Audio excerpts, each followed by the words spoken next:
high pressure lahat. Tapos tubig, linis.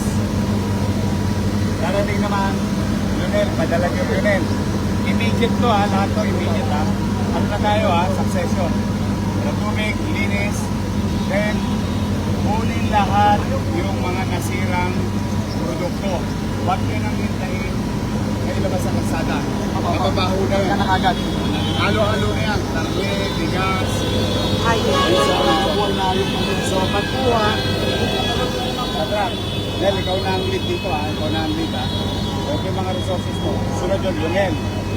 Huli na kagad. DPS, huli na kagad. Wala nang ilalatan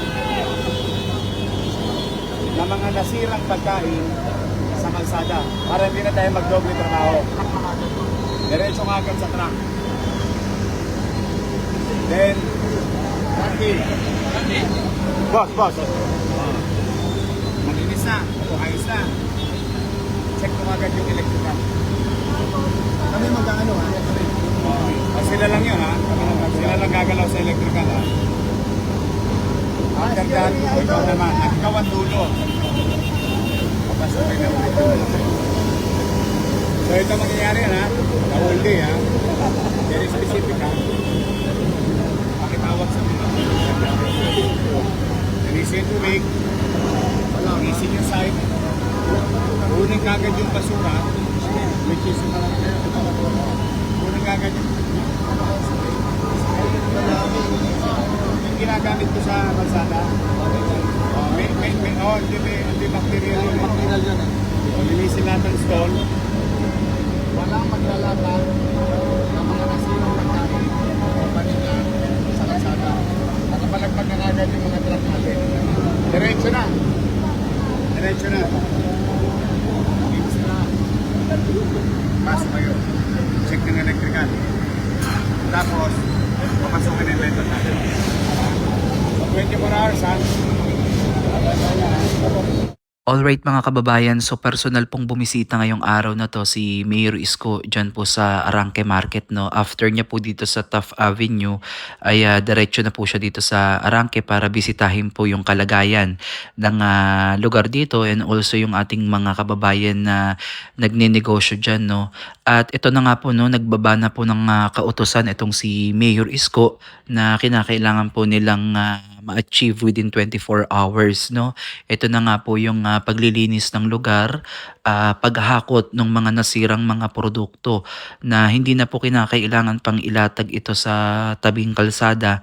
Dahil ang karamihan po dito is mga karne, mga bigas o kung ano-ano pang maaaring mangamoy o bumaho no, pagdating ng ilang mga oras. So sinabi po ni Mayor Isko na kapag dating po ng truck ay ikarga na agad yung mga mahahakot na mga nasirang produkto.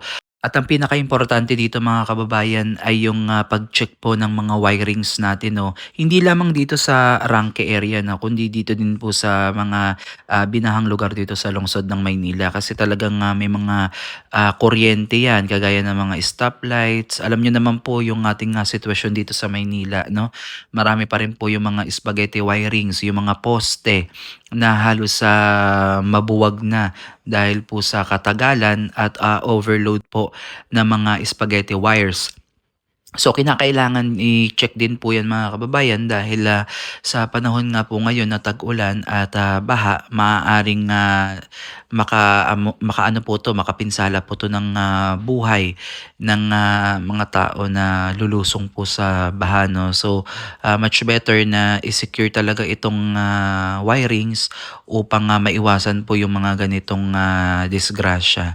At after po nito mga kababayan ay ipapa-power wash itong mga lugar na to, yung mga stall bago pabalikin yung ating mga vendors dahil nga po ito ay lumubog sa baha at since itong tubig baha ay marumi ay para ma-disinfect na din po yung mga stall dyan, yung mga lugar dyan sa Arangke. So ngayong araw na 'to mga kababayan ay patuloy pong umiikot si Mayor Isko kasama po ang kanyang mga kasamahan sa pamahalaang lungsod at ina-address po yung mga problema po ngayon sa baha upang matugunan agad-agad kung ano man yung maitutulong ng pamahalaang lungsod, no. Kagaya po ngayon mga kababayan ay patungo naman si Mayor Isko sa San Agustin Church. Dito po yan sa Intramuros kung saan pinasok nga din po ng baha. So ganito po mga kababayan ang sitwasyon dito po sa Taft Avenue kahapon at medyo nabawasan naman din po yung ano no, yung baha dito sa area na ito at passable naman din po yung mga sasakyan. So kung magpapatuloy lang ang pag-ulan mga kababayan at nagde-declogging po yung ating mga taga DPS Engineering, DPWH at mahirapan po sila no kung babagsak na naman yung ulan nang hindi pa po sila natatapos. Ito po mga kababayan ay hindi matatapos overnight no dahil napakatindi po ng mga burak na nakuha dito sa ilang mga drainage dito sa Taft Avenue. And also hindi lang dito yung ide-declog ni Mayor Isko no, in the entire city of Manila po ay gagawin po ito at hopefully tumigil yung ulan kahit na mga ilang araw lang no, kasi hindi na natin na ma-anticipate ito mga kababayan dahil season na po talaga ngayon ng habagat no, lagi na po tayong babagyuhin, uulanin, kaya kinakailangan ay ma-address na itong mga problema na ito at sa tulong po ni Mayor Isko maganda itong kanyang ginagawa no dahil siya mismo yung hands-on sa pag-iinspeksyon, pagpunta sa mga area kung saan binabaha po at siya po yung nakakakita ng tunay na sitwasyon at agad-agad niya po agad itong pinapakilusan upang maisaayos at manumbalik ulit yung kaayusan ng lugar na apektado po ng baha. So mamaya lamang po mga kababayan ay magkakaroon po ng session sa konseho kung saan kahapon po kasi nag-announce na po si Mayor Isko ng state of calamity dito po sa ating lungsod. At dito po siguro sa kanilang session ay tatalakayin po kung ano-ano po yung mga kinakailangang gawin dito po sa ating lungsod at irerelay na lang po sa atin yan ng ating mga barangay chairman. No? At hopefully wala pong mga casualties at walang mga napahamak na mga kababayan natin dito sa lungsod at sa mga dadako pa lang dito. So ayan, aside from ganito yung sitwasyon ng ating lungsod, may mga generous pa rin pong mga business, no? Yung mga big business dito sa Maynila na nag-offer po ng kanilang tulong kahit papaano ay may libreng parking space tayo sa SM, sa Lucky Chinatown at Robinson no para sa mga kababayan nating mga na stranded na nakasasakyan. So maaari po kayong magpunta at gumamit po ng mga parking spaces ng libre no hanggang sa humupa itong baha. So kahapon po kasi tumatanggap daw sila hanggang 9 PM tapos overnight po iyon no. So syempre may mga ano din naman yan mga kababayan dahil yung mga customer din nila kinakailangan din nilang bigyan ng allocation para sa parking space. So ayan, as much as possible agahan po natin kung sakali para ano po tayo siguro first come first serve naman 'to, hindi naman kaya nilang lahat i-accommodate 'no. So ayan lang mga kababayan, mag-ingat po kayo palagi at keep safe po sa inyong mga lakad para naman po maiwasan po natin yung mga hindi natin na ninanais.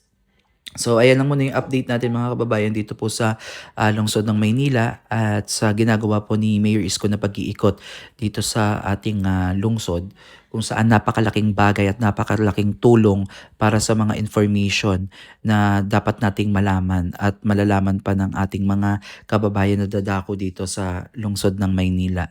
So comment down below mga kababayan kung ano yung opinion nyo dito sa ating naging reaction video sa pagbisita po ni Mayor Isko sa mga apektadong lugar dito sa lungsod ng Maynila. Muli maraming salamat at God bless po sa inyong lahat.